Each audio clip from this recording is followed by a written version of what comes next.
이제 그거에서 이제 중종 때 약간 홍보 대신들 좀 정리하고 일부 정리되고 선조 당시가 그러면 선조가 제발 대신들 니네들 패싸움 좀 하지 마시오. 나눠서 하지 마시오. 막 이런 이제 대사가 나오는데 광해를 보면 아까 전 선조는 이렇게 생긴 정룡을 입고 있었어요. 그건 KBS가 고증한 거겠지만 KBS 고증 잘하는 방송국 중에 하나입니다. 제가 이 영상에도 받고 나갔는데 저희 그 은사님이 그 복식고증에 어떤 폭문을 여신 분이라고 생각하는데 유희경 복식문화연구원장이신 유희경 박사님이 여러분이 알고 있는 뭐 용의 눈물이나 유용근 나왔던 당시에 뭐 왕가비 그때 엄청나게 그 KBS 드라마 의상이 고급화되고 고증에 철저하게 여러분들이 그때로 마치 돌아가듯이 저런 것도 있었어 우리나라에 막 그런 걸 보여준 시대거든요. 그의 어떤 그런 연구의 성과가 이제 쌓여가지고 이런 영화를 할 때 딱 보만 보면 이거 어느 시대 조선 전기 왕 같은데 저희는 이제 그게 딱 들어오는 거예요. 코드를 읽어내니까 선조는 이런 용을 입고 있으면 안 되지 않을까라는 게 제 지금 연구의 어떤 어떤 과정입니다. 물론 그걸 밝히는 특별한 논문들이 아직은 많이 나오지 않았지만 곤룡포에 관한 글들이 논문들이 있는데 제가 좀 관심이 있게 보는 게 그 부분이에요. 그래서 이 행룡, 그러니까 러닝 드래곤이라고 해가지고 외국 애들이 서양에서 굉장히 중국의 이 드래곤 로브라고 하는 용포에 관심이 많거든요. 이렇게 막 자기가 소장하고 미술품 감상하듯이 막 큰 돈을 주고 막 사들이고 그래요. 특히 청나라 시대 때 만주족의 옷들을 만주족과 한족은 다르지 않습니까? 우리랑 혈통은 만주족이 좀 가깝다고 하긴 한단 말이에요. 자, 다시 돌아오면 지금 자세히 보시면 광해군이 입고 있는 옷이 태조 이성계가 입고 있는 옷과 매우 유사한 용무늬를 갖고 있습니다.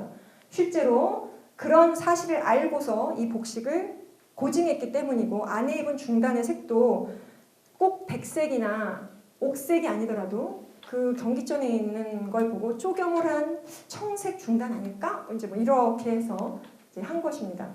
보이시죠? 색만 다르지. 하나는 청색, 하나는 홍색. 예. 원래 이제 황제가 다스리는 그 번국이라고 하는 주변 국가의 또 수장인 왕들, 그걸 친왕이라고 해요. 우리 영친왕이라고도 말하셨죠. 이방자여사, 영친왕. 그 친왕이라는 게 이제 왕 앞에 붙여서 친할 친자, 측근 왕이라고 해서 그 황제는 황색을 입지만 친왕 정도 되면 그 다음 레벨의 컬러는 홍색이에요. 상위의 색깔이죠. 사실 붉은빛, 레드 카펫. 여러분 레드 카펫 가고 싶으신 게 홍색은 좀 뭔가 좀 고급스러운 감을 주는 그런 색깔입니다. 근데 이제 골드라고 하는 황색은 더한 거죠. 중앙이다. 천지의 중앙에 있다. 뭐 그런 의미를 갖고 있는 색이라서. 근데 제 청색은 왜 청색일까? 그것도 뭐 이견들이 있어요. 고명을 받기 전이라서 태조 이성계가 명나라로부터 그래 너가 번국의 조선의 왕이다. 이런 걸 인정해주면 홍색의 옷을 줄 수도 있는데 그전에는 아직 등극하지 않은 왕이라서 그러니까 블루라고 하는 아청색이라는 청색을 입었을 수도 있고 실록에는 숙종대왕이 우리 그 선조 태조 고황제께서 입으신 저 색깔은 왜 푸른빛이냐? 나는 붉은색을 입고 있는데 왜 빛이 다르지? 물은 거죠. 굉장히 오랜 시간이 들은 거예요. 뭐 1392년과 1700년대 시대는 뭐 한 그 300~400년이 흘렀으니까 과거 일이잖아요. 아주 대신들도 뭐 똑똑한 대신들 있지만 상고해 보거라. 그러면 이제 막 뒤져야 돼요. 문서를. 옛날에 고려는요 청빛을 좋아했답니다. 그래서 혹시 입으셨을지도 모르겠어요. 이렇게 대답을 하는 대신도 있습니다. 뭐 그런 기록들이 있는데 제가 이제 여러분이 보실 때 내가 질문을 제가 이제 아까 전에 행룡이 있고 정룡이 있는데 이 행룡과 정룡이 양식이 중국에서 들여온 것일까? 그 청나라 때쯤 아니면 명나라 때 언제쯤 아까 전 신종 황제 1620 제가 이렇게 출토임을 나온 거 보여드렸죠? 최소한 그 전에 그러니까 호란을 치룰 때 청나라가 명나라가 망하면서 1616년경 이제 대청이라고 국호를 만주족이 막 세우고 1644년에 북경을 침입하면서 명이 문을 닫아요. 1644년 이후에는 황제가 없어진 거예요. 사실 우리 입장에서 봤을 때 조선에서 봤을 때 그렇지 않을까요? 예를 들면 여러분들 제사 모실 때 조상님 나 혈통이니까 모시죠. 그러지 않나요? 조선도 종묘도 그렇게 모시죠. 황제도 이렇게 모신단 말이에요. 황제는 천제를 지내는 게 내가 하늘의 자식이기 때문에 천제를 지내거든요. 그 황룡포를 입고 공복을 입고. 그럼 조선도 근데 조선 천제 지냈을까요? 조선 전기에 천제 안 지냈어요. 고려 때는 있습니다. 원구단이라는 것이. 황구단인가. 다시 어느 왕이 부활을 시키죠. 자, 그거를 제가 퀴즈를 낼 겁니다. 왜냐? 중국 한족, 즉 천손이고 천자의 나라로서 문명국을 이루었다고 하는 중국이 청만주족인 오랑캐에서 망한 거예요. 조선이 봤을 땐 되게 좀 그래요. 후진국인데. 일본도 후진국이고. 근데 아까 토요토미 히데요시가 막 쳐들어왔죠. 우리가 100년 동안 무기를 만들어가지고 막 부시대 때 막 전쟁을 거듭하면서 조청을 만든 거예요. 가마쿠라 무로마치 에도 막 이렇게 흘러가는데 조선 우스운 거죠. 그러니까 내가 중화가 되겠다. 동아시아의 맹주가 되겠다라고 해서 명나라 칠 테니까 길 비켜 그래가지고 막 전쟁이 일어난 게 임진왜란이란 말이죠. 그래서 제가 이 그림이 뭐냐? 창덕궁의 동걸도라고 하는 그림입니다. 창덕궁. 창덕궁은 임난 이후에 경복궁이 타버리고 다시 법궁으로 왕이 머무르는 궁을 지은 거예요. 조선 전기에는 경복궁을 지으셔서 그 편전에서 막 정사를 보고 중궁전도 있고 근데 그때는 그 경복궁 자체가 중국의 자금성 같이 반듯 막 쫙 이렇게 주작대로 막 들어오듯이 그렇게 했는데 창덕궁을 가면 그런 느낌이 안 들어요. 벌써 이게 좀 크질 않아서 그런데 이게 편전을 보면 이게 포인트가 되나? 볼 포인트? 여기 조그맣게 있는 게 보통 경복궁은 여기 딱 중앙에 있고 길이 쫙 나야 되거든요. 근데 이제 여러분이 창덕궁을 가시게 되면 뭐 거기 비원도 있고 하는데 꼭 우리 집 동구 밖에서부터 집 들어가듯이 아늑하게 들어가서 자연 경관을 많이 훼손하지 않고 인위적으로 막 건축물을 절단해서 만들진 않았어요. 자연 존중 사상. 굉장히 저는 이런 거 갖고 있는 민족의 후손이라는 게 제가 복식을 전공한다는 게 가끔 기쁠 때가 이런 정신을 가끔씩 이런 역사들을 맛볼 때입니다. 그래서 왕들이 공부를 열심히 했어요. 조선 명이 망하고 나서부터는 우리가 이제는 세계를 이끌어야 돼. 우리가 공부 열심히 해야 되고 문화 강대국이 돼야 돼 해서 임금이 숙종, 특히 인조가 지나고 나서 효정, 현종, 숙종, 경종, 황진이 황진이 드라마 황진이가 아니라 장희빈의 아들 경종. 그 다음에 숙종이 되는데 그때의 효현, 숙경 그 시기쯤에 특히 숙종대왕께서 아주 원손부터 시작해서 차곡차곡 왕도 정치 공부를 하신 왕이에요. 그분은 조선의 왕들이 장자가 왕이 되는 거 많지 않고요. 선조 때부터는 서자가 거의 많이 왕들이 많아요. 그러니까 중궁이 아이를 못 낳으면 후궁한테서 좀 계통을 막 이렇게 찾아가지고 이제 대를 이었죠. 이제 그러는 중에 숙종은 유일하게 단종이랑 숙종 정도 될 겁니다. 조선 왕들 중에. 자, 너는 왕세 손이다. 원자 씨가 태어났어요. 그 다음에 세자책봉을 해요. 근데 세자책봉하다 막 갈리고 막 죽고 막 또 그러거든요. 근데 이 숙종은 태어나서 막 아장아장 거릴 때부터 이제 학사들이 막 가르치는 거예요. 임금이라는 것은 왕도라고 하는 것은 이렇게 해야 됩니다. 육아의 경전을 막 가르치죠. 그러면서 성장해요. 세자가 됐어요. 그리고 왕이 됐어요. 숙종이 14세 때인가 왕이 됐을 겁니다. 영조가 죽고 나서 영조가 가장 오랫동안 50년 넘게 통치를 했던 임금이고 늦게 60세에 장가로 가신 분이시죠. 네. 꽃다운 15살인가? 네, 16살인가? 가셔야 됩니다. 임금님. 그래서 그래 가자. 그래서 가셨던 분이시죠. 근데 그리고 나서 이제 그분이 숙종의 아들인데 숙종께서 마치 태종처럼 제가 보기엔 좀 그런 해석이 좀 감이 되는데 태종처럼 야 우리가 그냥 황제나라 하자 이런 사고를 가지신 분이셨을 것이다라는 것입니다. 이 역사학자들이 말씀하신 걸 토대로 제가 한 건데 숙종 30년 1704년에 천재를 올릴 수 있는 대보단이라는 걸 창덕궁 안에 별도로 설치하세요. 굉장히 중요한 사건입니다. 조선사에서. 근데 이제 제가 오늘 아마 복식사하면서 처음 말씀을 드린 것 같은데 이 대보단은 자 중하의 문물이 조선으로 온 것이고 외부적으로는 인난에 파병을 해준 신종 황제를 추모하기 위해서 제사를 좀 지내야 되겠다 이렇게 하지만 명나라 황제들을 이제 모셔요. 그러면 자 제사를 지낼 때 입었던 옷들도 있고 복식이 있는데 패션을 바꿔야 하지 않을까요? 사상이 달라지고 있으니까 나는 번국이 아니라 황제의 국이다라고 하면 옷이 바뀌어야 되거든요. 제 논조가 그겁니다. 아직 연구 결과는 안 나왔지만 그렇기 때문에 이 전통이 영조께서 면복이라고 하는 거는 하늘의 제를 지낼 때 왕이 입는 또는 황제가 입는 옷인데 이 옷을 바꾸자고 해요. 실록에. 자, 대명회전의 곤의 제도를 상고하건대 천자가 입는 옷을 보건대 어쩌어쩌 하니까 우리 옷을 이제 바꾸자. 왜냐면 명나라에서 옷을 계속 사여받았는데 명이 없어졌어요. 그리고 청나라 애들은 이 천재를 지낼 때 입는 옷이 면복이라는 옷을 없애버렸어요. 자기네들이 말 타고 막 싸맸기 때문에 우리식 옷으로 우리는 입을 거야 해가지고 패션이 아주 달라요. 보여드리겠습니다.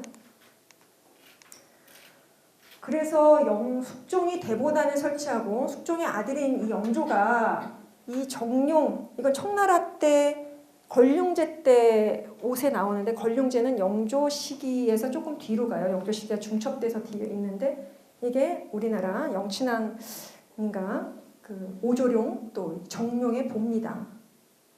정면을 보고 있는 이게 사인이라는 건데요. 자 이게 여기 있네요.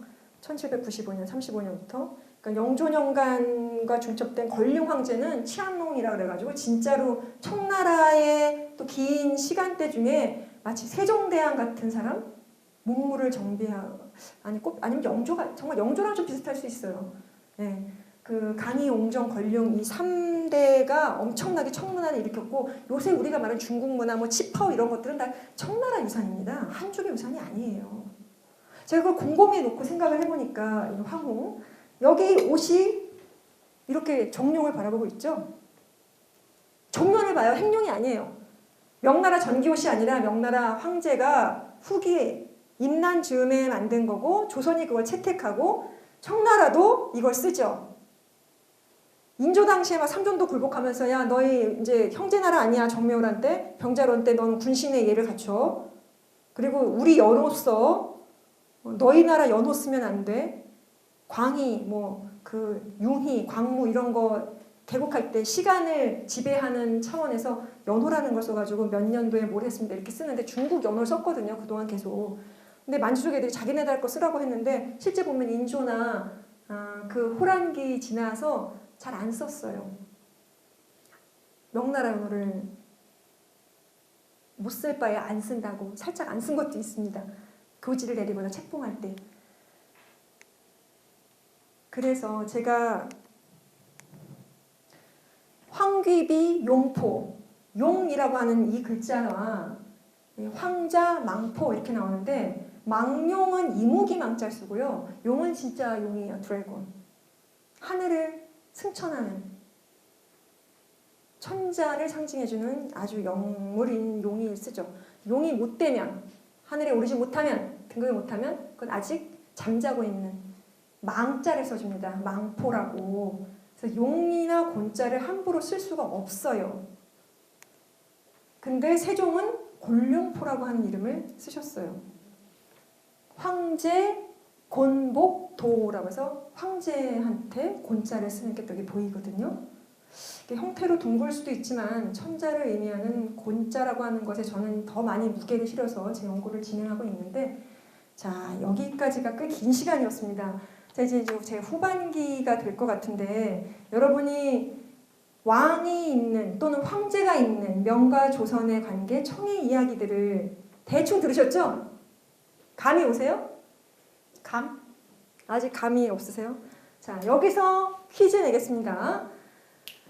이번에는 이제 이 노트를 걸겠습니다. 지금 제가 칠판에 선조 당시에 동서인이 나뉘었어요. 여러분이 징비록을 보시면 남인, 아이고 답에 비슷한 힌트를 제가 드렸네. 남인 유성룡, 서인 누구 막 이렇게 나왔어요. 제가 뭐 드라마 안 보신 분들이라도 그냥 나 좀 교양 있거든, 이 강좌 들을 정도는 되거든 하시는 분이 나타나시면 제가 이 노트를 드리겠습니다. 동인과 서인이 있었어요. 김효원과 뭐 심의겸이라고 하는, 여러분 네이버 찾으면 다 나오니까 제가 긴 얘기는 안 하겠는데, 동서인이 동대문 쪽에 살았고 여기 뭐 청계천 서쪽에 살았나 뭐 해가지고 그 두 사람이 어떤 보직 자리를 놓고 다투게 됐는데 여기서 자 갈렸어요. 그리고 여기서 나중에 갈립니다. 보통은 힌트를 드리면 이 동서인이 막 이제 공부 열심히 한 아주 엘리트들인 거예요. 공부 열심히 한. 야, 내가 좀 유교, 경전, 사소, 오경, 뭐 구경 다 떼었어. 뭐 이런 거죠. 왜냐면 과거 시험 볼 때 누가 많이 하나 그거 글 풀어서 쓰는 거거든요. 그래서 잘 쓰면 급제해가지고 왕 옆으로 이제 가는 거예요. 더 공부 잘하면 홍문관 같은 데 가고, 그리고 세자의 시강원에 또 박사가 되셔서 막 강의 가르치니까 선조다가 윤두수라는 임동진이 무슨 영모야 이렇게 할 때 어렸을 때 선조를 가르쳤던 선생님이시거든요. 스승이거든요. 굉장히 가깝죠. 너무나 어린 시절을 보냈던 분들이니까 그런 사람 측근이 됩니다. 영상 다 올라가요. 그런 어떤 구도가 있는데 이 두 집단이 하나의 자리를 놓고 싸우다가 나눠졌다가 송강 정철 아시죠? 정철, 삼이인곡, 뭐 강릉에 가셔가지고 막 이렇게 글 쓰면서 막 선조를 그리워했던 그 송강 선생님이 광해군을 세자로 좀 책봉합시다. 그걸 막 선조 당시에 막 얘기를 해가지고 이 사람이 제가 좀 긴데 여기 이산해도 나왔고 아까 전에 류성룡도 나왔고 송강 정철은 안 나왔어요. 여기 영상에 이제 쭉 몇 명이 나올 텐데 제가 쓴 것 중에 잘못 쓴 것을 고르시오. 교수님 직업병입니다. 직업병. 아니 지금 3번? 아직 뭐 하나도 안 썼는데? 저분은 뭐 미리 보시나 봐요. 정답을. 투시력이 있으신가 봅니다. 네.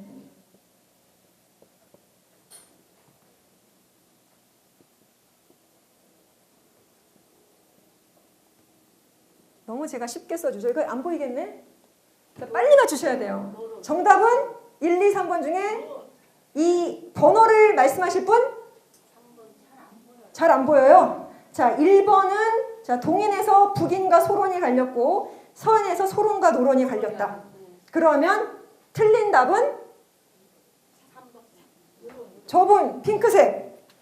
네, 정답 2번입니다. 박수 좀 쳐주세요. 예.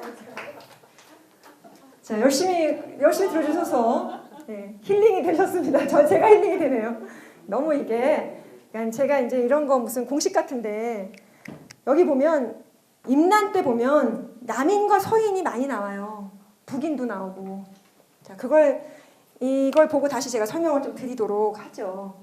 이산의 사위인가 유선영이 제가 그것까지 자 다시 보시면 이거 징비록 보신 분들 많이 보셨을 거예요. 그리고 역사를 좋아하시다가도 좀 이렇게 머리가 약간 아파질 때가 이런 구도들이거든요. 이거 다 파악하기가 영화 볼 때도. 근데 이제 그걸 재밌어 하시는 분들은 그걸 보시면서 자기 것화를 하시죠. 대한민국이 건국되기 이전에 우리가 일제강점기를 거칠 때 많은 사학자들이 이런 이야기 많이 했어요. 노론소론, 소골, 동인서인, 노론소론, 붕당정치, 니네들 그거 하다가 망했어. 이런 이야기들을 왕왕 많이 저도 어릴 때는 들었습니다. 근데 그것은 민주주의를 하기 위한 정강을 가진 집단들이 민주정치를 하기 위한 어떤 그 연습 과정, 상당히 선진적인 정치를 했다라고 80년대부터 이제 사학계에서 다시 조명을 하게 됐어요. 왜냐하면 남이 가르친 그 역사 의식 때문에 우리 자체가 굉장히 패배 의식에 젖어 있었다는 거죠, 대한민국이. 근데 그게 지금 증명되는 게 한류라고 하는 걸 보다 보면 뭔가 DNA가 좀 다르다는 느낌이 들 때가 있어요. 문화를 창조하는 역량이 확실히 있는 민족 같다는 느낌? 네, 복식을 해서 그렇다고 할 수도 있지만 제가 이제 여기서 많이 드라마의 의상을 보여드리는 게 아까 전에 그 조경이라고 하는 분이 선조와 광해군 당시 아까 전에 드라마에는 정탁이나 이산해는 안 나왔구나. 예, 윤두수나 유성룡 같은 분, 이덕형도 나왔고 보였지만 무반이 입는 복식과 문반이 입는 복식이 다릅니다. 여러분이 징비록을 자세히 보면 첫 번째 영상에 유성룡은 다리 4개 달린 짐승, 즉 빌짐승, 호랑이! 상품이 안 걸렸는데 곧 비슷한 이제 제가 퀴즈를 할 거예요. 이건 일단은 정답을 맞히셨으니까 제가 이거를 굉장히 중요한 거 아까 이게 남인이었어요. 남인. 동인이 남북인이 갈려서 약간 온건하고 이거는 급진적이고 이 북인이 광해군을 옹립하죠. 왕으로 세자였던. 그러다가 광해군이 인조반정에서 나가면서 서인 세상이 됩니다. 정치가 뭐 무슨 당이 바뀌듯이 그렇게 됩니다. 정권이 막 바뀌어요. 그러다가 이제 조선 후반부던 노소론이 나뉘면서 노론의 나라가 된다. 뭐 이렇게 역사를 저술하는데 지금 제가 그러한 당파에 소속되어 있는 스스로 이제 거기에서 그 어떤 병력과 관련된 것과 그 다음에 정치 세력과 관련된 문무반이 나뉠 때 이 사람들의 신분도 아까 전에 봤듯이 네모난 흉배 하거든요. 흉배 이렇게 하는데 호랑이가 보이셨어요. 자, 근데 이거는 그 아직 영조 이전이에요. 그래서 제가 영조 이전 정룡이 있기 전 조선 전기의 모습을 보여주는 거예요. 김상중이 호표 흉배를 하고 나오는 게 드라마에서 딱 보이면 무반이야. 도 채찰사 시절에 입었던 옷이네. 뭐 이런 걸 교양이 있어 이렇게 할 수 있다는 거죠. 근데 이제 여기에 보면 여기가 이제 이산해고 이때는 흉배가 또 다른 흉배입니다. 뛰는 게 아니라 날아다니는 날짐승과 길짐승으로 날짐승은 문반, 문치, 글을 쓰거나 무반은 군과 관련된 일을 종사하는 사람들을 나눠요. 그래서 양반이 동반과 서반이 있어서 문무 두 반이 양반이거든요. 조선의 양반 하는 게 문반이든 무반이든 어쨌든 정계 진출해가지고 녹을 먹고 잘 나가면 공무원이고 그러면 명문대가예요. 거기에서 계속 4대까지 문벌 이렇게 막 과거를 해가지고 출세를 하는 사람들이 있으면 이제 그 집은 못 건드리죠. 진짜 좋은 집안이에요. 지금 뭐 그 롯데나 이런 거 말하는 집안이 아니라 경제가 아니라 과거로 녹을 먹고 한 사람들. 제가 이제 여기는 아까 전에 영상에서 정치는 세력이야, 정치는 백성이야, 정치는 왕이야, 뭐 이런 대사들을 그 자기 신념이잖아요. 근데 여기에서 지금 영상이 좀 잘 안 보이는데 이 이산에도 정일품에 올랐던 북인의 수장입니다. 실제 그분의 초상화가 남아있어요. 인물은 좀 다르지만 좀 비스무리한 느낌을 이산의 초상을 보면서 할 수 있었을 겁니다. 물론 색은 좀 다른데 그 얘기는 길고 자, 이산의 가슴에 있는 흉배가 자, 조선 전기에 일품관이 했던 흉배인데 날아다니는 짐승이에요.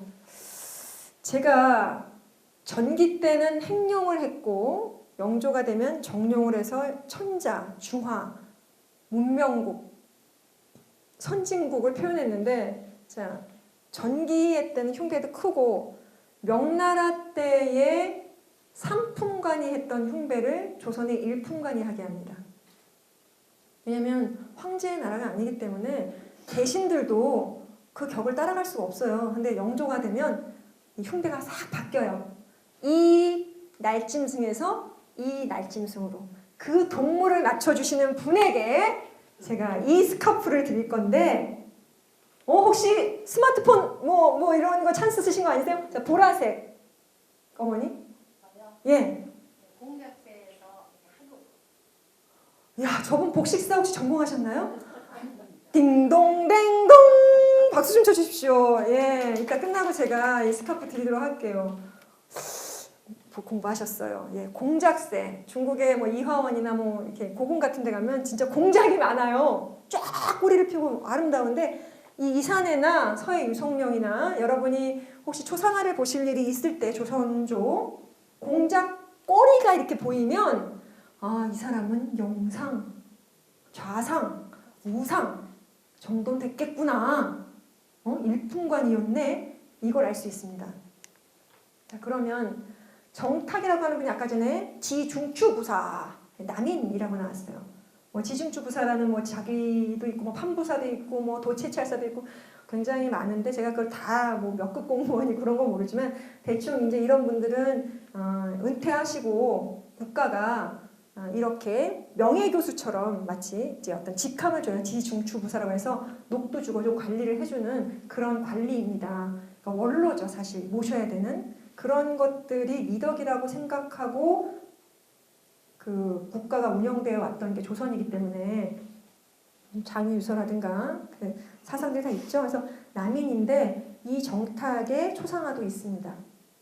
자, 모란꽃에 이분도 공작이 날아다니는 흉배를 하고 계세요. 일품관 흉배를 마치고 은퇴하신 겁니다. 자, 중국 유씨 아까 전에 취재하십시오. 유자훈은 뭐 상은 난적입니다. 중국 유씨의 오라버니. 그래서 이제 결국은 광해군도 폐위되고 중국 유씨도 폐서인이 되는 삶을 살게 되십니다. 그 여기 복식에서는 중국 유씨, 그러니까 문화 유씨예요. 문화 유씨 계세요? 안 계세요? 계세요? 버드나무 유자 쓰시는 분 안 계시네. 그 집안에서 매척이 될 수 있었는데 이제 다 세력이 꺾이고 지나갔죠. 근데 여기서 지금 제가 보여드렸던 것이 문백관 흉배인데 문반의 날짐승, 무반의 길짐승. 좀 정확히 좀 보이시나요? 여기? 이게 다리 4개 달린 거 보이시죠?